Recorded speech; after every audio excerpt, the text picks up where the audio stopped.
예수님의 제자 다섯 번째인데요. 주제는 상급입니다.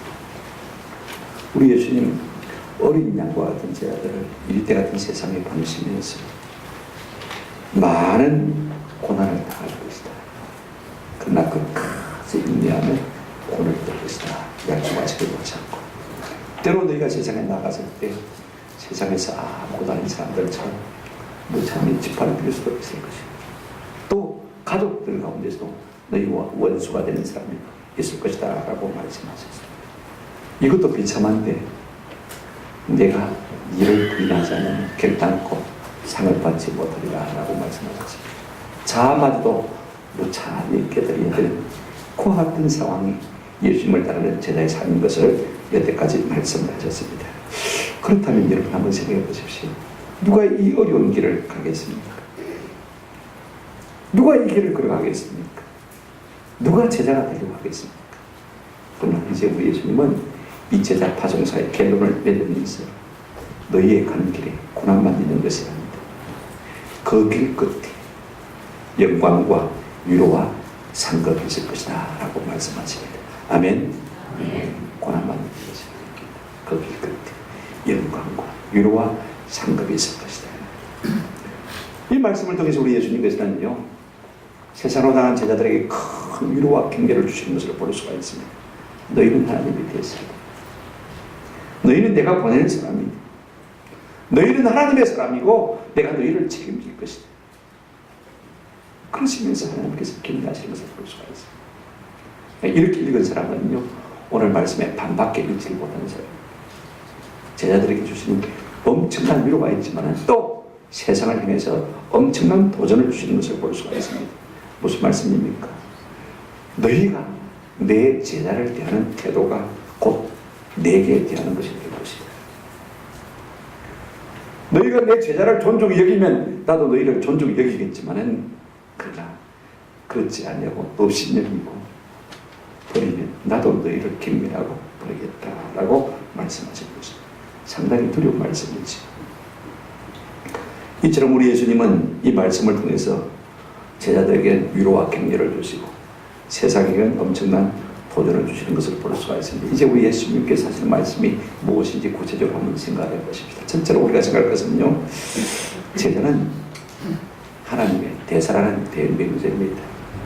자, 여러분 보십시오.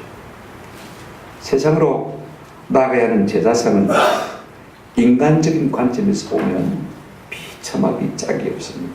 그러나 보내시는 예수님은 전혀 그렇게 생각지 않습니다. 뭐라고 말씀하십니까? 40절 보시기 바랍니다. 너희를 영접하는 자는 누구를 영접하는 것이요? 나를, 예수를 영접하는 것이요.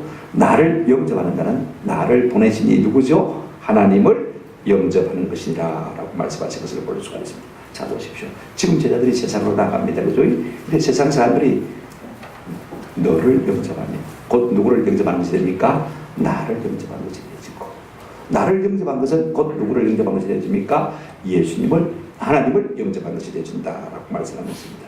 자, 이 말씀을 우리가 등식으로 쉽게 이해하려면요, 제자 영접은 누구 영접은요? 예수 영접. 예수를 영접한 것은 누구를 영접한 것이 되십니까? 하나님을 영접하는 것이 되는 것입니다. 결국 내가 제자들을 보냅니다. 무엇으로요? 대사로 세상 가운데 보냅니다. 그러므로 제자를 영접하는 것은 곧 내 대사로 가는 누구를 영접하는 것이나 마찬가지입니까? 하나님을 영접하는 것이라 조금 더 다를 바가 없다라고 말씀하시는 것을 볼 수가 있습니다. 이 말씀 속에는요, 크게 세 가지 의미가 있는 것 같아요. 한번 더 합시다. 제자는 하나님이 보내시는 사람입니다. 자, 보십시오. 나를 영접하는 자는, 너희를 영접하는 자는 나를 영접하는 것이요, 나를 영접하는 자는 나를 보내신 이를 영접하느니라. 이 말씀 속에는요, 어떤 의미가 들어있습니까? 지금 예수님께서 누구를 보낸다고요? 제자를 보내신다는 의미가 들어있는 것을 볼 수가 있습니다. 요한복음 20장 21절에 보면 아버지께서 나를 보내신 것과 같이 나도 너희를 세상에 만나고요 보낸다라고 말씀하신 것을 볼 수가 있습니다. 자, 보십시오. 지금 우리가 자유로 세상에 가는 것이 아닙니다. 예수님께서 우리를 세상 가운데로 어떻게 합니까? 보내시는 것을 볼 수가 있습니다. 자, 참 중요해요. 여러분, 내가 아닙니다. 내 뒤에 누가 계십니까? 하나님이 계시죠. 예수님이 계십니다. 우리가 세상 속에 살지만은요, 보잘것없이 살지만은 우리 뒤에 누가 계신다고요? 예수님이 계시고 하나님이 계시는 것을 우리가 기억할 필요가 있습니다. 엄청난 위로죠.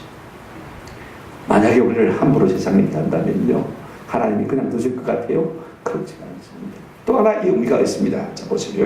한번 합시다. 제자는 하나님을 보여주는 사람입니다. 자, 보십시오. 나를 영접하면 예수님을 영접하고, 예수님을 영접하면 누구를 영접합니까? 하나님을 영접하고. 거꾸로 내려오십시다. 지금 하나님이 누구를 보냈습니까? 예수님을 보냈죠. 그죠? 예수님 누구를 보냅니까? 제자를 보내시오. 그래서 하나님은 누구를 통해서 하나님을 보여주십니까? 결국 예수님을 통해서, 또 예수님은 우리를 통해서 세상 사람들에게 누구를 보여주십니까? 하나님을 보여주시는 것을 볼 수가 있습니다. 요한복음 14장 9절에 보면요, 내가 알지 못하느냐, 나를 본 자는 아버지를 보았거늘 어째여 아버지를 보이라 하느냐. 지금 예수님은 하나님의 보내심을 받아서 이 땅에 왔습니다. 그죠? 나를 본 자는 누구를 보았다고요? 아버지를 보았는데 왜 또 아버지를 보여달라고 그러냐. 오늘 우리는 세상에 똑같이 말해야 될 것입니다. 나를 봐라. 그러면 너희가 예수를 본 것이 아니냐. 그러므로 제자는요, 예수님을 보여주는 사람. 그렇다면 우리가 제자를 함부로 할 수 없겠지. 오늘 우리는 예수를 이 땅 가운데 보여주는 사람들은 긍지를 가지시고 이 땅을 살아가는 은혜가 있기를 주의 이름으로 축원합니다. 그런가 하면 오늘 이 말씀 속에는요, 제자는 어떤 사람이냐, 하나님의 보냄을 받은 대사인데 누가 책임지고 있단 말입니까? 하나님이 뒤에서 마고 계신다, 책임지고 계신다 하는 말씀인 것입니다. 여러분, 제자가 하나님이 책임지시는 사람이라면요, 세상 사람들 우리를 함부로 해서 되겠습니까? 우리 안에 누가 계시냐면요, 세상보다 크시고 우주보다 크시고 만유보다 크신 누가 계십니까? 예수님이 계시고, 그분이 세상을 마하셨습니까? 이기신 분 아닙니까? 나를 이길 수 있을지 몰라도 세상 사람들이요, 내 안에 있는 예수 그리스도 이길 수 있습니까? 없습니까? 이길 수 없습니다. 그러므로 나를 대적하는 사람은 누구를 대적하는 것이 되십니까? 내 속에 계신 누구요? 예수 그리스도, 나를 보내신 하나님을 대적하는 것이 되는 것입니다. 여러분, 오늘 이 말씀이요, 보냄을 받는 제자들에게는 큰 긍지가 되었을 것 같아요. 누가복음 10장 16절에 우리 예수님 이렇게 말씀하셨습니다. 너희 말을 듣는 자는 곧 내 말을 듣는 것이요, 너희를 저버리는 자는 곧 나를 저버리는 것이요, 나를 저버리는 자는 곧 나 보내신 이를 많은 것이라 저버리는 것이라. 우리가 두 가지를 생각할 수가 있습니다. 여러분, 우리가 하는 말은 우리의 말이 아닙니다. 누구의 말입니까? 예수 그리스도 그분의 말인 것입니다. 또 하나 있습니다. 여러분 생각해 보십시오. 예수님은요, 우리의 말과 제자의 말을, 하나님의 말을 동격으로 놓을 뿐 아닙니다. 동격으로 놓을 뿐만 아니라요, 제자를 향한 태도와 예수님을 향한 태도를 동격으로 놓는 것을 볼 수가 있습니다. 보십시오. 나를 저버리는 자는 누구를 저버리는 것입니까? 하나님을 저버리는 것입니다.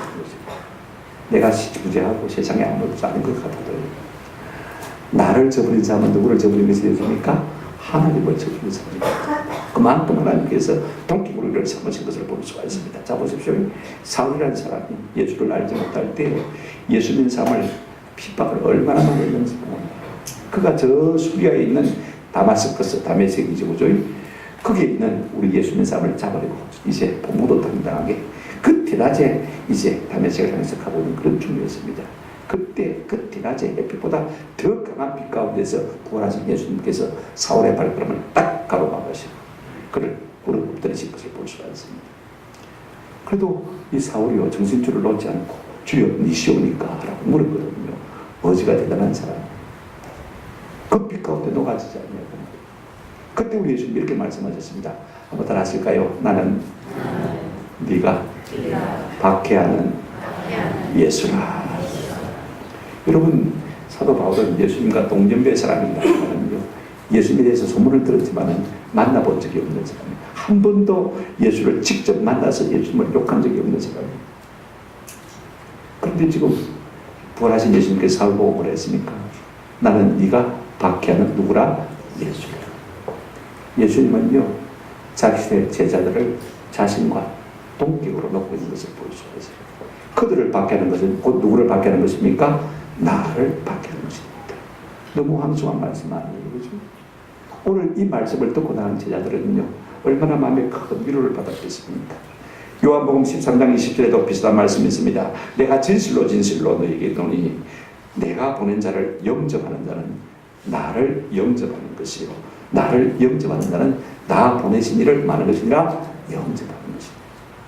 그러므로 여러분, 오늘 우리에게는요, 나를 영접하는 것이 곧 예수를 영접하는 것이 되어지고 하나님을 영접하는 것이 된다는 긍지가 우리 가운데 있기를 주의 이름으로 축원합니다. 나는 하나님이 함께하는 사람이다. 그죠? 세상이 어떻게 우리를 대한다 할지라도 나는 누가 함께하는 사람이다? 하나님이 함께하는 사람이다. 하나님이 보낸 사람이다 하는 이런 긍지가 있었으면 좋겠어요. 나와 예수님은 뗄래야 뗄 수 없는 불가분리의 관계입니다. 내가 아파하면 예수님도 아파하는 것입니다. 내가 힘들어하면 예수님도 힘들어하시는 것입니다. 아멘. 이것이 우리에게 큰 위로가 됐으면 좋겠습니다. 그러나 여러분, 중요한 것은요, 세상 사람들에게는 이 말씀이 큰 도전이 되어지는 말씀입니다. 제자가 하나님이 보내신 사람이고 하나님을 보여주는 사람이고 하나님이 책임지시는 사람이라면 여러분, 세상이 그 하나님의 사람들을 함부로 대했다가는요, 큰 고를 다칠 수밖에 없는 것입니다. 우리 뒤에 누가 계신다고요? 하나님이 계시고 누가 계세요? 예수님이 계시는 것입니다. 그러므로 제자를 영접하고 환영하고 섬김으로 존중하는 것이 진짜 세상이지. 저는 우리 모두가 예수님 삶을 서관에 귀히 여기는 은혜가 있기를 주의 이름으로 축원합니다. 그 배후에 누가 계십니까? 예수님이 계시고 누가 계세요? 하나님이 계시고. 조금 더 발전해서 이야기를 해볼까요? 두 번째로 우리가 생각할 것은요, 하나님의 사람은요, 하나님이 책임지는 사람이라는 명제를 우리가 한번 생각해 보십시오. 하나님이 보장하고 있는 사람이라는 말씀입니다. 자, 41절 42절 보실까요? 선자의 이름으로 선자를 영접하는 자는 선자의 상을 받을 것이요, 의인의 이름으로 의인을 영접하는 자는 의인의 상을 받을 것이며 그렇습니다. 42절, 또 누구든지 제 이름으로 이 작은 자 중 하나에게 냉수한 것이라도 주는 자는 내가 진실로 너에게 이르노니 그 사람이 결단코 상을 잃지 아니하리라 하시니라 라고 말씀입니다. 자, 선지자의 이름으로, 의인의 이름으로, 제자의 이름으로 이렇게 말이 있습니다만은요, 이게 일종의 관용어입니다. 한번 더 합시다. 선지자이기 때문에, 의인이기 때문에, 제자이기 때문에. 그래서 제가 번역하면 이렇게 번역합니다. 자, 선지자이기 때문에 선자를 영접하는 자는 선자의 상을 받을 것이요, 의인이기 때문에 의인을 영접하는 자는 의인의 상을 받을 것이며, 제자이기 때문에 제자를 영접하는 자는 제자의 상을 받을 것이다. 그 말씀인 것입니다. 그리고 우리가 그 사람을 보고 존중하는 거예요. 그렇지 않습니까? 우리가 직장에 가서 그 사람의 인기를 보고 존중합니까? 그 사람이 사장이기 때문에, 그 사람이 부장이기 때문에, 그 사람이 이사이기 때문에 존중하는 거 아닙니까? 그죠? 그 사람의 인기를 보면 짓밟아 버리고 싶은 마음도 많죠. 그죠? 그러나 그분의 포지션, 그죠? 포지션 때문에 우리가 존중하는 것입니다. 오늘 우리의 모습이 세상 가운데 어떤 모습으로 보여지든지 간에 우리 뒤에 누가 계십니까? 예수님이 계시고. 우리 뒤에 누가 계십니까? 하나님이 계시는 것입니다. 하나님께서 우리를 사용하시기 때문에, 우리를 선지자로 사용하시기 때문에, 우리를 의인으로 사용하시기 때문에, 우리를 제자로 사용하시기 때문에 우리가 존귀한 사람인 줄로 믿습니다. 그러니까 세상 사람들은 어떻게 되어야 되는 것입니까? 우리가 서로에게 어떻게 되어야 되는 것입니까? 그렇게 존중 여김에 대해야 되는 것이 마땅한 것입니다. 그럴 때 그에게 합당한 상을 주신다는 말씀인 것입니다. 현대 성경의 41절 끝에 보면 이렇게 번역하고 있습니다. 우리가 그분들을 존중 여기고 그분들을 영접하고 환영하면 아무도 합시다. 그들이 받는 상과 같은 상을 받을 것이니라. 우리가 선자를 존중하면요, 선자가 받는 상과 같은 상을 우리가 받을 것이고, 우리가 의인을 존중 여기면요, 의인이 받는 그와 같은 상을 우리가 동일하게 받게 된다는 것입니다. 아멘. 그만큼 하나님께서는요, 자기 사람을 귀히 여기고 존중 여기고 계시는 그 말씀인 것입니다. 첫째로 우리가 생각할 것은 선지자를 선자로 대우하면요, 선지자와 동일한 대우를 받는다는 사실인 것입니다. 사람들은 선지자를 별로 좋아하지 않습니다. 왜? 하나님의 말씀만 전하니까 자꾸 그 말씀이 내게 양심을 찌르니까 별로 달가워하지 않는 것을 들을 수가 있습니다. 예로부터 선자들은 많은 박해를 받았지 않습니까? 그런데 여러분 가만히 보면 성경에 엘리야 선자 시대 때 말입니다. 3년 큰 기근이 있지 않습니까? 6개월만 비가 안 와도 아마 하늘 농사 많이 길 거예요. 그죠? 3년 동안 비가 오지 않았으니까 말입니다. 얼마나 굶주렸겠습니까? 양식이 필요합니다. 하나님께서 이 엘리야 선자를 그리시니까 해서 까마귀를 통해서 듣고 고기를 물에다가 먹이시기도 하시다가 나중에는요 저 북쪽에 있는 시돈 땅 살았던 땅으로 사라밧 땅으로 그를 보내신 것을 볼 수가 있습니다. 그런데 사라밧 땅에 갔더니 말입니다. 한 과부하고 아들하고 나무를 주고 있는 거예요. 사연이 이제 어떤 사연이냐, 이제 양식이 다 떨어졌습니다. 가루 한 움큼밖에 없습니다. 또 기름병에 기름 한 방울밖에 없습니다. 이제 마지막이에요. 이걸 가지고 나무를 주워가지고 불을 떼가지고 빵을 만들어 먹고 이런 더 이상 먹을 것이 없으니까 죽을 것이다 생각하고 이제 마지막 빵을 위해서 나무를 주고 있는 거예요. 근데 여러분 엘리야 선자가 갔어요. 그거 가지고 날 위해서 먼저 떡을 만들어 주시오 그랬습니다. 이게 선지자예요. 여러분 같으면 어떻게 생각이 들겠습니까? 내가 지금 묵고 죽으려고 하는데 그걸 뺏어 먹느냐 그죠? 강도 중에 그런 강도가 없습니다. 뭔디 콧구멍 마늘 빼먹지 그죠? 어떻게 선자가 내가 그렇게 말할 수 없느냐? 우리가 아마 시험에 들어도 100분 시험에 들었을 거예요. 그런데 여러분 엘리야가 뭐라고 말하냐면 열왕기상 17장 14절로 16절 이렇게 말하고 있습니다. 이스라엘 하나님 여호와의 말씀이 나 여호와가 비를 지면에 내리는 날까지 그 통에 가루가 떨어지지 아니하고 그 병에 기름이 없어지지 아니하리라 하셨는데 아멘. 하나님께서 선자를 선자로 대우하면요 하나님께서 그가 받을 상을 마시겠다고요 돌려주겠다고 말씀하시는 것을 우리가 볼 수가 있습니다. 여러분 두 번째로 의인이기 때문에 우리가 의인을 영접하면 의인과 동일한 대우를 받는 것입니다. 오늘 세상 사람들은 의로운 사람을 별로 그렇게 중요하게 생각하지 않습니다.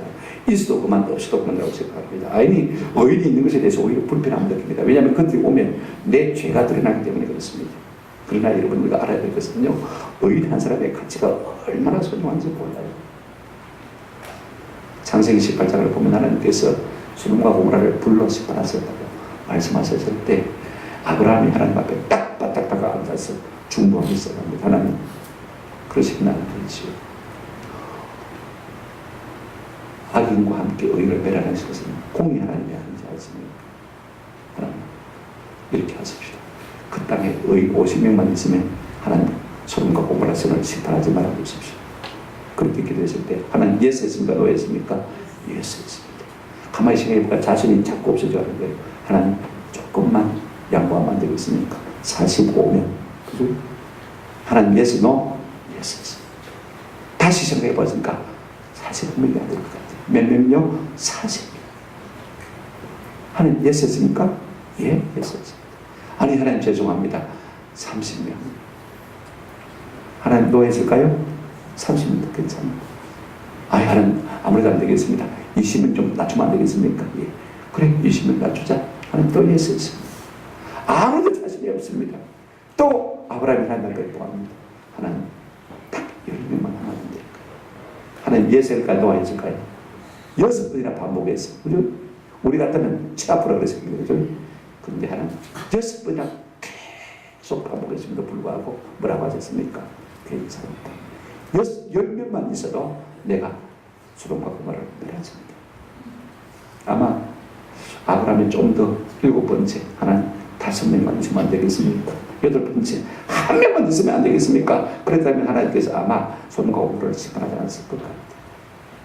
여러분 의인 10사람의 가치가요 소돔과 고모라보다도 훨씬 더 소중한 것을 보게 되었습니다. 예레미야 5장 1절을 보시기 바랍니다. 너희는 예루살렘 거리로 빨리 다니며 그 넓은 거리에서 쳐다보고 알라.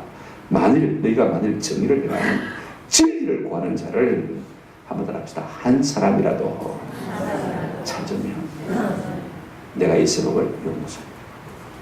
의인 한 사람을 찾으면 내가 예루살렘 성을 멸하지 않겠다라고 말씀하신 것을 볼 수가 있습니다. 여러분 이처럼 의인 한 사람의 가치가 얼마나 소중한지 모릅니다. 우리가 의인을 함부로 대할 수가 없어요. 왜냐하면 그가 있어야 내가 하나님의 진노와 심판을 면하고 살 수 있기 때문에 그렇습니다. 아멘. 그러니까 우리가 의인을 함부로 해서 되겠습니까? 의인이기 때문에 의인을 대접하는 사람은 내가 결단코 상을 홀리지 않겠다라고 말씀드렸습니다. 세 번째로요. 한번 더 합시다. 제자이기 때문에 제자를 대우하면 동일한 대우를 받는다. 그렇게 말씀하고 있습니다. 42절 보시기 바랍니다. 또 누구든지 제자의 이름으로 이 작은 자 중 하나에게 냉수 한 그릇이라도 주는 자는 내가 진실로 너희에게 이르노니 그 사람이 결단코 상을 잃지 아니하리라 하신다. 제자이기 때문에 제자로 대접을 하면 결단코 내가 상을 흘리지 않겠다라고 말씀하고 있습니다. 여러분 갈라디아서 4장 14절 15절을 보게 되지만 바울이 아주 놀라운 이야기를 하고 있는 것을 볼 수가 있습니다. 여러분 바울은 인간적으로 외모도 그렇고요, 질병 때문에 교인들에게 시험과 상처를 줄 수 있는 그런 요건을 가진 사람입니다. 눈도 안 작아지고요, 눈도 막 희끄무리하고 보기도 안 좋고, 그 다음에 실제로 시력이 좋지 못하니까 교인들을 잘 알아보지 못했습니다. 그리고 또 어떤 질병을 갖고 오셨냐면 간질병을 갖고 오셨습니다. 설교하다가 한 번씩 뒤로 낮아버립니다. 거품을 물고 말입니다. 가볍게 꼬이듯이 꼬이지니까 그 은혜가 되겠습니까? 여러분 시험 안 될 사람이 누가 있겠습니까? 그런데 사도 바울이 갈라디아 교인들을 보고 이렇게 고백하는 것을 볼 수가 있습니다. 너희를 시험하는 것이 내 육체에 있으되 이것을 너희가 한번 더 합시다. 업신여기지도 아니하고 버리지도 아니하고. 우리 같으면 어떻겠습니까? 쫓아보내, 다른 데로 보내. 그죠? 아이고 늙었다, 이제 쓸모없대, 안 되겠다, 보내. 육체를 보고요, 업신여기도 아니하고 뭐 하지도 아니하고요, 버리지도 아니하고. 오히려 어떻게 되었습니까? 그 다음 이제 참 중요합니다. 자 보실까요? 15절. 너희의 복이 지금 어디 있느냐? 너희가 받을 복이 지금 어디 있느냐? 어디서 이 복이 나왔겠느냐? 그 다음 말씀이 참 중요합니다.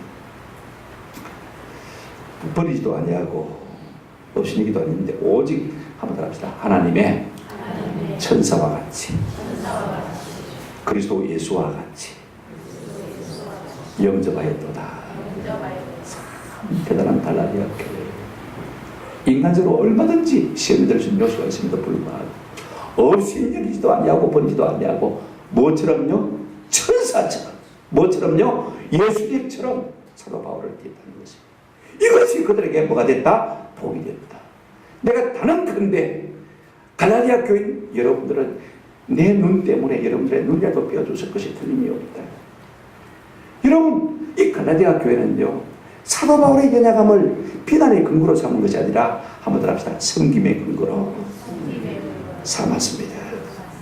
바울의 약점을 그들이 채울 약으로 자신들의 눈을 대신주었으면 하는 마음으로 그들을 섬긴 것을 볼 수가 있습니다. 여러분 이런 자들에게 하나님께서 상을 흘리겠습니까? 결탄코 상을 맞아내라 일지하느니라. 그러므로 우리가 하나님의 사람, 선지자나 의인이나 제자를 하나님의 사람으로 대우하면요, 우리 역시 그들의 판단에 슬프다니라. 그들이 받는 동일한 상을 받는 은혜를 누릴 줄로 믿습니다. 오늘 같은 세상에 얼마나 귀중한 하나님의 말씀인지 모릅니다. 우리 모두가 우리에게 다 하나님 앞에 이와 같은 상을 받은 사람인 줄 알고 좀 귀중히 여기면 존중이 여기는 은혜가 있기를 주의 이름으로 축원합니다.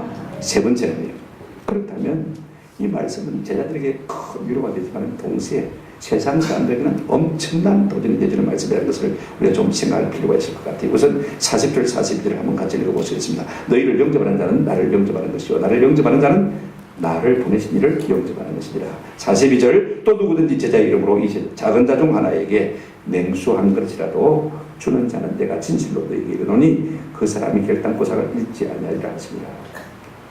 여러분 근데 여기에 주가 누구 있거든요? 누가 그렇게 합니다. 주가 누구죠? 누구든지, 그죠? 누구든지.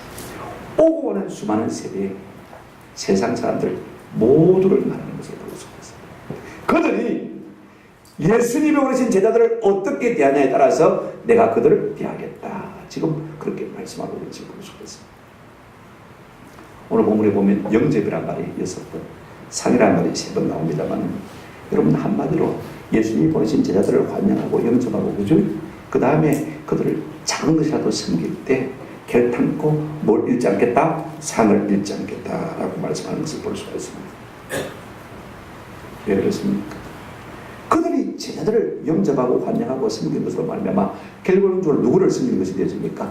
하나님을 섬기는 것이 되어지고 하나님을 존중히 여기는 것이 되기 때문에 우리 주님께서 그렇게 지금 말씀하고 있는 것을 볼 수가 있습니다. 여러분, 세상은요 제자들을 어떻게 해야 됩니까? 한번 더 합시다. 세상은 제자들을 영접해야 합니다. 이것이 예수님께서 세상을 향해서 도전하고 있는 것입니다. 내가 내 제자들을 아무도 아닌 것처럼 함부로 여길 수도 있겠다만 그러나 그렇지 않다. 내 제자들을 영접하지 아니하니 내가 너희를 영접하지 아니할 것이다. 사실 우리 예수님께서 이 땅에 비추어오셨을 때 세상 사람들이 예수님을 영접했을까 안 했습니까? 안 했습니다. 요한복음 1장 11절에 보면 자기 땅에 오매 자기 백성이 영접하지 아니하였으나 우리 주님은 참 무시를 당했어요. 없음을 당했어요. 멸시를 당했어요. 그러나 우리 주님은 그의 제자들은 이 땅에서 멸시당하지 않기를 원하시는 것을 볼 수가 있습니다. 너희를 영접하는 자가 곧 나를 영접하는 것이 되어지고 나를 영접하는 자는 예수 하나님을 영접하는 것이 되어지고 그런 사람은 결단코 상을 잃지 않고 내가 흐리지 않고 주겠다라고 말씀하신 것을 볼 수가 있습니다. 아니 제자들이 뭘 대단한 사람이라고 그들을 영접하겠습니까? 그럼에도 불구하고 우리 예수님은 뭐라고 말씀하고 있습니까? 그들을 영접한 사람은 곧 누구를 영접한 사람이라고요? 나를 영접한 사람. 제자들을 영접한 사람 치고 예수를 믿지 않는 사람이 한 사람도 없을 것이기 때문에 그렇게 말씀하고 있는 것입니다. 두 번째요, 우리 예수 세상은 제자들을 향해서 환영할 것을 권고하고 있습니다. 자, 영접이란 말을 약간 소극적이라면요, 환영이란 말은 적극적입니다. 그러니까 누가복음 8장 40절에 보시면 예수께서 돌아오심에 무리가 마더니 환영하니 이는 다 마였습니다. 기다렸습니다. 무리가 예수님을 환영했다 이 말이 데코마이란 말인데 똑같은 말입니다. 영접한다는 말, 환영한다는 말이 똑같은 말인데 성경에 똑같은 말을 이렇게 영접한다라고 번역하기도 하고 만다고 번역하기도 했습니까? 환영합니다. 그러니까 영접한다고 그러면 조금 소극적이죠. 근데 환영한다고 그러면 조금 뭡니까? 적극적인 의미가 있지 않습니까? 보십시오. 그래서 많은 영어 성경들이요 그냥 리시브, 영접한다 이렇게 번역하는 것도 있지만 요즘 현대 N자가 붙은 모든 번역된 성경들은 전부 웰컴 이렇게 번역하고 있는 것을 볼 수가 있습니다. 환영합니다. 제자들을 환영할 때 내가 너희들을 환영할 것이다. 아멘? 여러분 우리가 그런 사람입니다. 아멘? 세상은 어떻게 됩니까? 만약에 우리가 세상에 속한 사람이라면 하나님이 보내신 제자들을 환영할 때 그들도 하나님 앞에서 환대를 받을 수가 있는 것입니다. 열렬히 환영이 되는 것입니다. 그럴 때 그들도 예수님을 영접한 것이 되어지고 환영한 것이 되어지고 그들도 선자들에게 주는 제자들에게 주는 상을 받을 것이다 라고 말씀하고 있는 것입니다. 오늘 우리는 어떻습니까? 존중을 잊어버린 세상에 살아가고 있습니다. 진짜 환대하고 환영이 무엇인지를 잘 모르는 세상 가운데 살아가고 있습니다. 교회 안에서도 이 문화가 사라져버린 지 오래됐습니다. 우리가 신앙의 선배들을 존중히 여기고 교육자들을 존중히 여기는 문화가요 오늘 우리 교회 안에서 많이 사라져가고 있습니다. 자, 한번 합시다. 세상은 제자들을 작은 것이라도 섬겨야 마땅합니다. 이것이 지금 우리 예수님이 우리에게 말씀하고 있는 것입니다. 자, 42절 보십시오. 누구든지 제자의 이름으로 이 작은 자 중 하나에게 냉수 한 그릇을 또 주는 사람 내가 진실로 너희에게 이르노니 그 사람이 결단코 상을 잊지 아니하리라 하시니라. 현대 성경 이렇게 번역하고 있습니다. 아무리 보잘것없는 사람일지라도 그가 내 제자이기 때문에 딱 냉수 한 것이라도 대접하는 사람은 내가 결단코 상을 잃지 않겠다. 이렇게 번역하고 있는 것을 볼 수가 있습니다. 참 중요한 말입니다. 어쨌든 여러분 세상 사람들 눈에 보이게 예수님 믿는 사람은 어떻게 보입니까? 자, 한번 따라 합시다. 보잘것없는 사람. 이렇게 작은 자라고 표현했죠. 그죠? 세상 사람들이 볼 때는 우리를 아무도 아닌 사람처럼 봅니다. 어떤 분은 발가락이 대만 것도 못 느끼죠.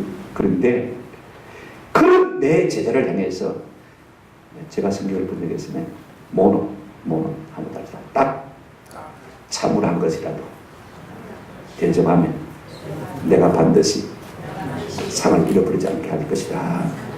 이렇게 말씀하고 있습니다.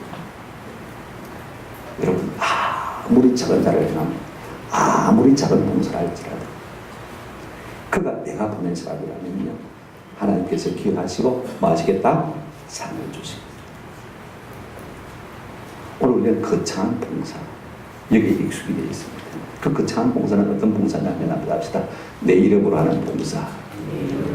내 이름으로 하는 봉사를 사람들이 잘합니다만 그러나 이름 없이 빚도 없이 이 작은 봉사 처음 하지 딱 냉수한 것의 봉사. 여러분 이것이 참 중요해요. 하나님께서는요 그런 봉사라도 내가 잃어버리지 않고 반드시 상을 챙겨주실 것이다 라고 말씀하고 있는 것을 볼 수가 있습니다. 여러분 제자가 아무리 보잘것없이 보여도 하나님의 사람들이 아무리 시집을 해도 오죠. 그와 같은 사람을 존중히 여긴 자를 내가 막겠다 존중히 여겨주겠다는 말씀인 것입니다. 우리는 하나님의 사람들을 영접할 뿐 아니라 환영해야 돼요. 작은 것이라도 그것을 가지고 섬겨야 됩니다. 그때 우리 하나님이 뭘 받으시는 것입니까? 영광을 받으시고 하나님 역시 존중을 받으시는 줄로 믿습니다. 여러분 제자를 영접하고 환영하고 섬기는 이 모든 것을 합하여서 한마디로 뭐라고 말하면 되겠습니까? 한번 합시다. 존중이 여기니. 이게 참 중요합니다. 밥을 한 그릇 사줘서 존중이 있는 게 아닙니다. 돈을 한 푼 줘서 존중이 있는 게 아닙니다. 그죠? 우리가 존중이 있는 방법도 얼마든지 있습니다. 데살로니가전서 5장 12절 13절에 사도 바울은 이렇게 말하고 있습니다. 형제들아 우리가 너희에게 구하노니 너희 가운데서 수고하고 주 안에서 너희를 다스리며 귀히 여기는 자들을 한번 합시다. 너희가 알아주고 알아주라고 뒷담화하지 말고 그죠? 오늘 우리는 존중이 여기는 법을 너무 잃어버렸어요. 여러분 교회 사람들을 존중 여기지 않고 무시하고 짓밟아버리면요 세상 사람들은 어떻게 하겠습니까? 훨씬 더 하겠죠. 여러분 어디 공적으로 다닐 때요 목사 욕하지 마시고 교회 욕하지 마시고 세상 사람들은 그 욕을 듣고 우리를 더 욕할 것입니다. 이거 참 중요해요. 그 다음에 그들의 역사로 말하자면 사랑 안에서 한번 합시다. 가장 귀히 여기며 가장 귀히 여러분 제자를 존중합니다. 하나님 부르신 사람들을 존중합니다. 우리 주님께서 결단코 상을 잊지 않고 반드시 마시겠다 챙겨주시겠다 말씀을 맺습니다. 예수님은요 이리 때 같은 세상에 어린 양 같은 제자를 보내시면서 뭐라고 말씀하십니까? 한번 다시 너희가 복의 센터라 이런 말씀하고 있는 것입니다. 세상 사람들은 너희를 애물단지처럼 취급할지 몰라도 내가 볼 때 너희는 세상의 복을 실현하는 보물단지. 아멘. 하나님이 우리를 보실 때 그렇게 우리를 보고 그렇게 우리를 대하시고 그렇게 우리를 여겨가시는 것을 우리가 볼 수가 있습니다. 이 말씀은요 창세기 12장에서 하나님께서 아브라함에 주신 말씀과 조금 더 다를 바가 없습니다. 하나님께서 아브라함을 부르시고 세상 가운데 보내시면서 뭐라고 말씀하셨습니까? 2절 제가 읽어보겠습니다. 내가 너로 큰 민족을 이루고 내게 복을 주어 네 이름을 창대하게 하리니 한번 더 합시다. 너는 복이 될지라. 3절 같이 한번 읽어보실까요? 3절 시작. 너를 축복하는 자에게 내가 복을 내리고 너를 저주하는 자에게 내가 저주하리니 땅의 모든 족속이 너로 말미암아 복을 얻을 것이라 하신지라.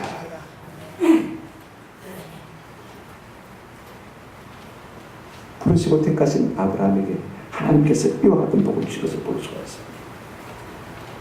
오늘 제자들도 마찬가지입니다. 세상 사람들은 너희를 어떻게 본다 할지라도 나는 너를 보물단지로 생각합니다. 네가 세상에 나가서 복의 권한이 될 것이다. 하나님 우리를 통해서 세상 가운데 복을 줄 것이라고 말씀하고 있는 것을 볼 수가 있습니다. 3일상 2장 30절 나를 존중히 여긴 자를 내가 존중히 여기고 나를 멸시하는 자를 내가 경멸하리라. 현대 성경은 이렇게 번역하고 있습니다. 누구든지 나를 귀하게 여기는 사람들을 나도 귀하게 여기겠다. 그러나 나를 멸시하고 없이 여긴 자들은 나도 그들을 알고 수치를 당하도록 내버려 두겠다 라고 되어 있습니다. 아니 여러분 생각해 보십시오. 어떻게 우리가 눈에 보이지 않는 하나님을 갖다가 존중합니까? 어떻게 눈에 보이지 않는 하나님을 갖다가 멸시할 수가 있습니까? 없이 여길 수가 있습니까? 가볍게 여길 수가 있습니까? 한번 더 합시다. 하나님이 보내신 종들을 그렇게 함으로 그렇게 할 수가 있습니다. 아주 중요한 도전입니다. 중요한 도전. 오늘 내가 복을 받지 못했다고 생각하는 사람이 있거든요. 이런 마음의 도전이 있거든. 다시 한번 우리의 삶을 증거해 오는 은혜가 있기를 주 이름으로 축원합니다. 들려줘도 깨닫지 못하는 것은 참 안타까운 일입니다. 오늘 교회 안에서 이 영적 존중의 가치를 회복하려면 한국 교회는 계속해서 망해가고 있습니다. 우리가 얼마나 좋은지 모르고 우리가 하나님의 종들을 서로 무시하고 서로 멸시하면요 하나님께서 우리에게 복을 주십니까 안 줍니까? 절대로 안 주십니다. 그러나 하나님이 보내신 사람들을 우리가 존중 여김으로 말미암아 누구를 존중 여기는 것이 되십니까? 하나님을 존중 여기시는 것이 되시고 하나님 그 존중 여기심을 받고 결단코 생을 맞이 않겠다 잃어버리지 않고 반드시 챙겨서 주시겠다라고 말씀하고 있는 것을 볼 수가 있습니다. 40절 41절 우리가 영접이라는 말 대신에 존중이라는 말을 대체해서 한번 읽고 마치도록 하겠습니다. 40절 41절 존중, 영접이라는 말 대신에 존중을 넣어서 같이 읽어보시겠습니다. 시작. 너희를 존중하는 자는 나를 존중하는 것이요 나를 존중하는 자는 나를 보내신 이를 존중하는 것이니라. 41절 선자의 이름으로 선자를 존중하는 자는 선자의 상을 받을 것이요 의인의 이름으로 의인을 존중하는 자는 의인의 상을 받을 것이요. 저는 예수님의 이 마지막 제자 파종사를 들은 제자들이 엄청난 경례를 받을 것이 틀림없다고 생각합니다. 그만큼 우리 주님이 저들을 존중하고 계시다는 이 사실을 알았을 때 저들은 너무 감격해서 아마 죽도록 충성했을 것이 틀림없습니다. 우리가 무엇이 한데 우리가 무엇이 한데 이렇게 기회하시오. 저는 우리 모두가 이 말씀으로 말미암아 우리 주님 앞에 죽도록 충성하는 은혜가 있기를 주의 이름으로 축원합니다. 또 하나 우리가 도전을 받을 때 그것이 있습니다. 무엇입니까? 우리가 하나님의 백성들을 대하는 태도가 곧 우리 하나님을 대하는 뭐가 되어집니까? 태도가 되어지는 것이요.